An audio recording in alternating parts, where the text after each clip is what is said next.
আসসালামু আলাইকুম। পরামর্শ চাই। আমার স্বামী একজন প্রবাসী। সে পরকীয়া সহ বিভিন্ন খারাপ কাজের সাথে জড়িত। আমি চাইলেও তাকে মন থেকে ভালোবাসতে পারছি না। যতবার তাকে ভালোবাসতে চেয়েছি ততবারই আমার মন ভেঙে গিয়েছে।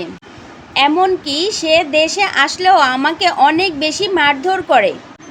আমার একটি সন্তান রয়েছে, সন্তানের জন্য তাকে ছাড়তেও পারছি না। আমি আমার মনের ভিতর তীব্র ভালোবাসা ও প্রেমের আকাঙ্ক্ষা করছি।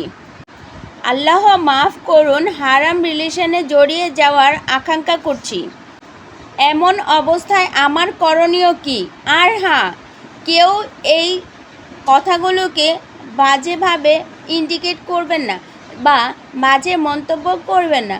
আমি আপনাদের কাছ থেকে পরামর্শ চাই। আসলে এই কথাগুলো ছিল একটা বোনের। কতটা দুঃখ নিয়ে হলে এই কথাগুলো সেই বোনটি প্রকাশ করতে পারে একটা প্ল্যাটফর্মে। চিন্তা করে দেখো। সো সেই ভাইদের উদ্দেশ্য করে বলছি, প্লিজ তোমরা এখনও সময় আছে, শুধরিয়ে যাও। যে আছে তাকে নিয়ে সুন্দরভাবে বাঁচার চেষ্টা করো এবং তাকে নিয়ে জীবন সুন্দরভাবে সাজানোর চেষ্টা করো। ধন্যবাদ সবাইকে।